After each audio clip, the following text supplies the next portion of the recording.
I want to join with Ms. Cheryl Carter in welcoming all of you, distinguished trade representatives and members of the media and Irish supporters of Barbados. It's absolutely a pleasure to be here with you this evening. It is truly a pleasure to be here with you, sincerely. This is my first visit in my capacity of Minister of Tourism and International Transport, as I would have taken up the position of Cheryl told you late last year. Since assuming office, I've seen firsthand how important the Irish market is to destination Barbados. We've just finished our second season with Aer Lingus, and I would like to thank the airline for the faith and confidence in destination Barbados. I really want to say thank you to Aer Lingus. They had their debut season back in 2021, which, as you know, was in the throes of the pandemic, the COVID pandemic. Yet they believed in Barbados as their prime destination and resumed operations once again last year with a schedule of operating 3 times a week. I believe it's on Wednesdays, Fridays, and Sundays, using their Airbus A330-300 aircraft, which I'm told seats approximately 317 passengers, with 30 in the business class suite. I can say and confirm tonight that the Barbados Tourism Marketing Inc., known as the BTMI, will continue to provide the marketing and promotional support to ensure continued growth of Ireland as a market for us, and of course to ensure that those of you who help to sell Barbados continue to do the wonderful job you're doing in selling Barbados. We are aware of some of the challenges being faced by those who want to fly directly from Ireland to Barbados, and I've taken note of that. There is the Manchester route, of course, and that's going well. And we will continue to take note of your numerous representations made to us, and we will try our best to see how we can improve that. I can't say anything more except to say that with the support of our partners, I'm sure this can be realized. The Barbados Tourism Marketing Inc. strategy is to position Barbados as a 365-day destination. And we are working with our partners to ensure that we provide activities for visitors to enjoy year-round. The island is a melting pot of experiences ranging from heritage and culinary to sports, the arts, festival, and of course, luxury. Barbados has a wealth of destination experiences and attractions spanning across flora and fauna, history and heritage, soft adventure, water-based and outdoor activities as we continue to improve on what we have to offer. For example, Chaka Caribbean Adventure just renovated and reopened in Barbados 2021 at Harrison's Cave, known as the Harrison's Cave Eco Adventure Park. This year, 2 more features were added: the Green Monkey Pool Bar and Grill and Pride of Barbados Nature Trail and Bird Aviary. Other features include the signature Harrison's Cave Tram Tour, the Monkey Zip Line, and the like. I'm saying all of this to say, including Mount Gay, that recently refurbished their visitor center at Brighton, and I'm told that they're also building out another facility for great rum tasting. The island has, you should be aware, the island has a variety of diverse accommodations, from 5-star luxury diamond Irish-inspired resort to eco-friendly lodging, and of course our first off-the-grid hotel, Eco Lifestyle Lodge. As you know, the Irish has been very good to Barbados.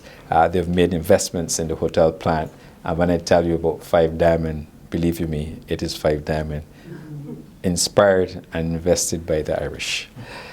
We will also this year welcome the Wyndham Grand Resort, which will be open later this year. This luxurious hotel will feature more than 400 rooms. I believe it's going to be 417 beachfront, all-inclusive. This edition will significantly enhance and increase destination accommodation product, as well as quality and of course profile. We will also be home to the new Hotel Indigo. It's a 130-room property set on the south coast of Barbados, set to open in the 4th quarter of 2024. the Pendry Hotel Group, which offers hotels and resorts brand. They plan to develop the Pendry Barbados and Pendry residences in Barbados. That is due to open in 2026, and this will be their first international location for the brand. I'm saying all of this, and before I make that remark, let me also remind you that Marriott has also announced to the travel trade that they will be investing US $100 million in their 7 properties in Barbados. I'm saying all of this to say that we are creating the supply, and we know that airlift is critical. And once we provide the supply, we know somebody must fill the rooms, and therefore we will do everything we can do possibly to ensure, in addition to the marketing efforts of those hotels that I've called, in addition to the ongoing marketing efforts of the hotels that we have in Barbados, to ensure that we justify current and future airlift into Barbados. Barbados is also, as you may know, or you may have heard, and if you don't know, you'll be hearing for the first time, is the culinary capital of the Caribbean. And this is evidenced by the wide range of culinary delights that we have to offer on the island, including some of our very prestigious restaurants. We range from street food all the way to high-end and world-class restaurants. We have on the West Coast, which was recently renovated, we have the Cliff Restaurant. Some of you know the Cliff Restaurant, and they also most recently opened Cupid Bistro, another attraction to the culinary delights. It's perfect for dining and of course for live music. In Speightstown, we also have the Bayer Restaurant, and we are building out the north of Barbados, as you probably recognize. And we also have the innovative Local and Company, or Local and Co as they refer to it, another restaurant dedicated exclusively to preparing all Barbadian, as we would say, Bajan culinary delights, and featuring all Bajan cuisine. And it's a wonderful, if you've not been there, on your next trip to Barbados, I encourage you to go there as well. Recently opened as well as a restaurant or cafe, as we refer to it, Zemi Cafe, located on the picturesque east coast of Barbados. There's nothing like a dining experience at Zemi overlooking the beautiful Atlantic Ocean. I say that with pause because you will have to be there to understand what I'm telling you. It's pictured right on a cliff, and it's looking out to the Atlantic, and it's a dining experience that you've never seen before on the east coast of Barbados. Later this year as well, and to be exact, commencing July 1st, we will be celebrating our sweetest summer festival. It's one of the island's most popular events. As I said, this year's festival will be held from July 1st until August 7th. The festival invites locals and tourists to celebrate a 200-year-old tradition that honors the end of the sugar cane season that we refer to as crop over.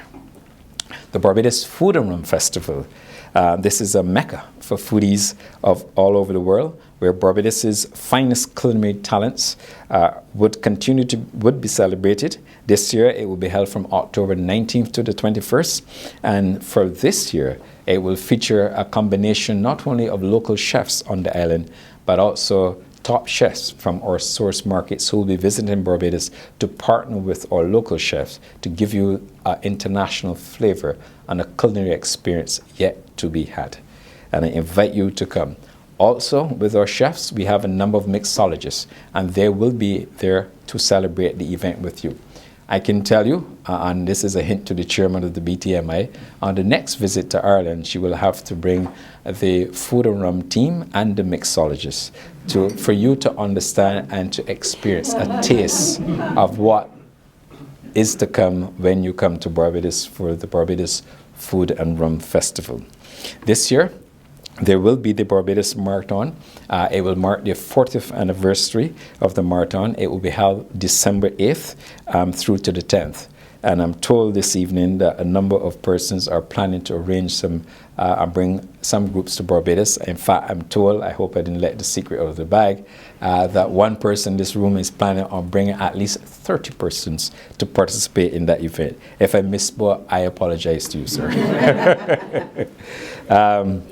But over the years, this prestigious Run Barbados Marathon has evolved into one of Barbados's premier sporting events. It's held on the east coast of Barbados.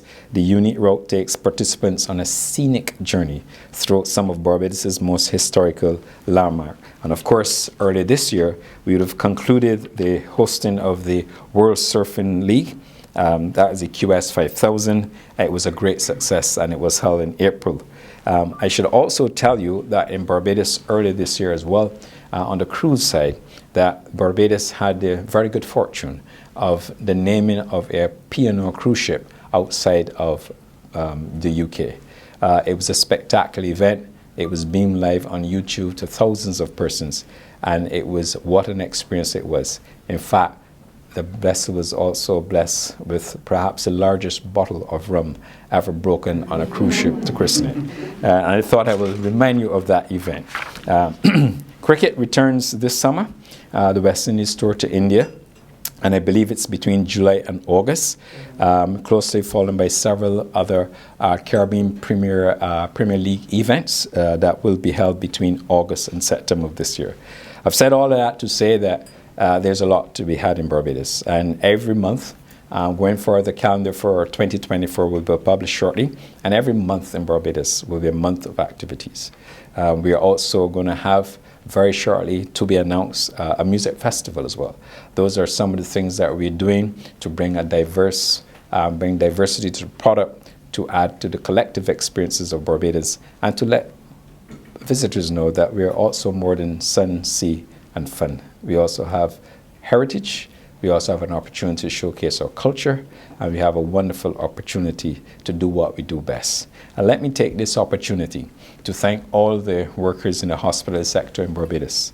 They're not here with us today, but wherever they are, they will know within the reaches of my voice that they're the ones who really bring the warmth, the friendliness, and really bring it together for us in hospitality. Without those workers, we could not have been where we are. There's several persons whenever we have our visitor loyalty cocktail functions in Barbados, and we do have them, and I can tell you a little bit of that. We have persons who visited Barbados not only for the 50th time, not only for the 75th time, but also for the 100th time. And it's a fact. And we reward them at a loyalty function.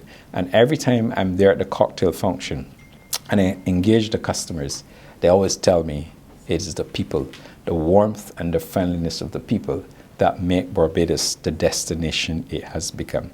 So I invite you to, for those of you who've been, come back again. For those who've not been, I want you to come. And for those of you in the media and in the travel trade who help us to promote and to sell Barbados as a destination, I want you to help us to tell the story, to tell people that they must come to Barbados, enjoy what we have to offer, and take those sweet memories back with them. And I'm sure once they come, it'll be easy for you to get them back as customers because they will come back again and they will come again because, you know, Barbados does boast about having a record 45% repeat visitor factor, and that's tremendous for a small island destination. I would therefore want to take this opportunity to thank you for your valuable contribution to Barbados in every way. Your contribution has helped us economically, as you are aware. Barbados is a tourism destination. It depends heavily on tourism, and that's why we're in the business. But it also helped to sustain the lives of thousands of Barbadian workers directly and indirectly, and that means a lot to us. And by coming to Barbados and encouraging people to Barbados is about sustainability, and it's about sustaining the destination and its people. But also at the same time, it's about our people responding to what we believe is first world service on a very small 166 square mile island. Strengthening the ties between Barbados and, of course, Ireland, and it goes way back. I'm not a historian, so I can't go all the way back and tell you. But we know that there's very strong heritage, traditions, cultures, and everything that would cause cultures to emerge. And therefore, I really want to thank all of you for your contribution to Barbados. I really want to say that we will continue to strengthen the relationship that we've built with you, and through all the efforts done by the lady who's responsible for this particular market, Miss Charlotte Carter and her team, Len is here with us as well this evening from the office. They also make this destination known in this part of the world. And I really want to thank you, Cheryl. Thanks to Len, and thanks to your team for doing all you do in this destination. It is my first visit. I can assure you it will not be my last visit. And one of the things I made known when I became minister last October is I said I have to come out and I have to get into the markets and I have to come and meet the people in the market and thank them and also encourage them to continue to sell Barbados. And for those of you in the media, continue to help us to market Barbados as destination. So I'm really, really, truly happy on behalf of my Barbados delegation with you this evening to say thank you for taking the time out to come to this event tonight. Your presence here will continue to mean a lot to us, and we shall forever be grateful. So I thank you. Do enjoy the remainder of the evening. Have a great time. And those of you who've not come to Barbados, please come and visit us. And those who've been, I would like you to come back and experience everything that we have to offer. And I shall not forget oysters. So thank you. Have a great evening. It's been a wonderful pleasure to have met all of you in the room today, and I look forward to meeting most of you. We have a compressed schedule because I have to move on again tomorrow to another destination within the same region, obviously promoting Barbados. But it's truly an honor for us to be here. And I say thank you again on behalf of the Barbados delegation. And certainly I want to say on behalf of our Prime Minister, the Honourable Mia Motley, I want to say on her behalf, thank you for all you do. Have a good evening.